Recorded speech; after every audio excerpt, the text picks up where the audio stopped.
नालिनी जयवंत बॉलीवुड की वह अदाकारा रही हैं जिसने खूबसूरती के कंपटीशन में मधुबाला को भी पीछे छोड़ दिया था। वो ऐसी शख्सियत थीं जो एक्टिंग, डांसिंग और सिंगिंग सब में माहिर थीं। वो काजोल की नानी की बहन थीं। उनके पास सब कुछ था, नाम था, शोहरत थी, लेकिन जब उनका अंतिम समय आया तो सब ने उनका साथ छोड़ दिया। मौत के बाद 3 दिन तक उनकी लाश सड़ती रही। इस वीडियो में हम उनके बारे में जानेंगे जिन्होंने बॉलीवुड का 1/4 भाग जिया है।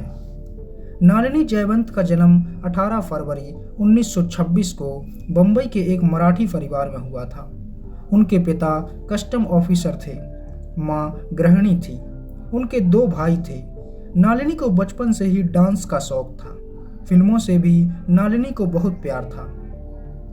वो फिल्मों में काम करना चाहती थीं, लेकिन उन्होंने कभी अपने घर वालों को अपनी इच्छा नहीं बताई, क्योंकि उनके पिता फिल्मों में काम करने के सख्त खिलाफ थे।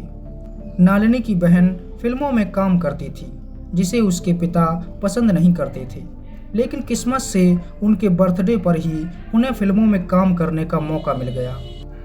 वो शोभना की बर्थडे पार्टी में गई थी। वहीं फिल्म प्रोड्यूसर चिमनलाल देसाई की नज़र 14 साल की नालिनी पर पड़ी।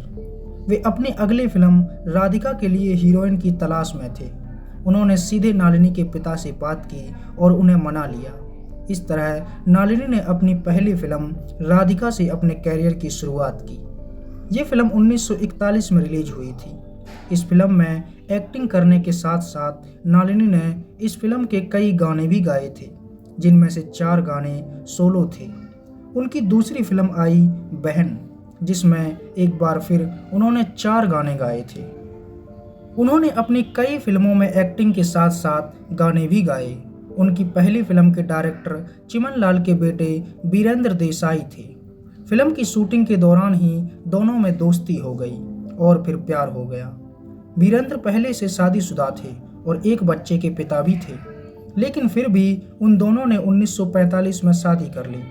दोनों के परिवार वाले इस शादी के खिलाफ थे। शादी के बाद वे दोनों फिल्मिस्तान स्टूडियो में नौकरी करने लगे, लेकिन शादी के बाद दोनों को काम मिलना बंद हो गया था। जब उन्हें काम नहीं मिल रहा था तो उनके निजी जीवन पर भी इसका असर पड़ने लगा। उनके बीच झगड़े होने लगे और शादी के 3 साल बाद ही दोनों का तलाक हो गया। इन 3 सालों में नालिनी की सिर्फ एक फिल्म आई थी। फिल्म का नाम था फिर भी अपना है, लेकिन तलाक के बाद मानो उनकी किस्मत बदल गई। 1948 में उनकी 2 फिल्में रिलीज हुईं, अनोखा प्यार और गुंजन। अनोखा प्यार में वे दिलीप कुमार के साथ नजर आई थीं और उनकी एक्टिंग की खूब तारीफ की गई। इसके बाद उन्होंने एक से एक सुपरहिट फिल्में दी और उस दशक की वे टॉप एक्ट्रेस में शामिल हो गईं। नालिनी ने अशोक कुमार के साथ कई फिल्मों में काम किया। दोनों की जोड़ी को लोगों ने खूब पसंद किया। 40 और 50 के दशक में नालिनी उस समय की सबसे खूबसूरत एक्ट्रेस मधुबाला को टक्कर देती थीं। 1952 में फिल्म फेयर मैगजीन के एक पोल में खूबसूरती के मामले में नालिनी जयवंत पहले नंबर पर थीं। उन्होंने मैगजीन के लिए बोल्ड फोटोशूट भी करवाया था, जो बहुत सुर्खियों में रहा था। उनकी एक फिल्म आई मुनीम जी, जिसमें प्रभु दयाल उनके साथ लीड रोल में थे। शूटिंग के दौरान दोनों में नज़दीकियां बढ़ गईं और फिल्म अमर रहे की शूटिंग के दौरान दोनों ने शादी कर ली। 1965 में उनकी फिल्म आई बॉम्बे रेस कोर्स और ये उनकी आखिरी लीड एक्ट्रेस वाली फिल्म थी।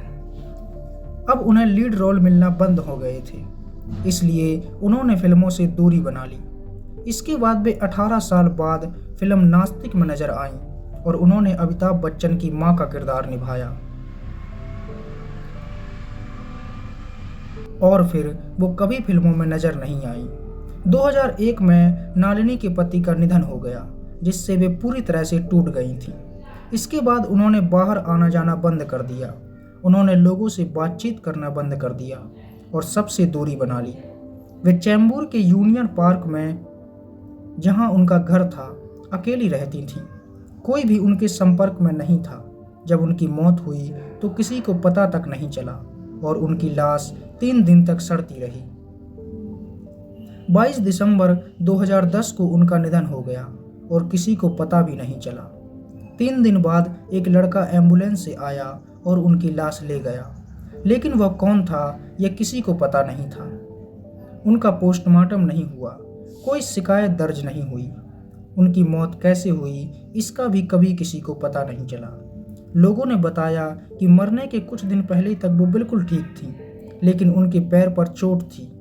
उनकी मौत हुई या किसी ने उन्हें मारा, ये राज कभी खुला ही नहीं। और वो अपने बाद कई सवाल छोड़ गईं। उनकी मौत कैसे हुई, वह युवक कौन था, इतनी संदिग्ध हालत में मौत होने के बाद भी कोई शिकायत दर्ज क्यों नहीं हुई। तो यह थी 50 के दशक की टॉप एक्ट्रेस नलिनी जयवंत की अनसुलझी कहानी।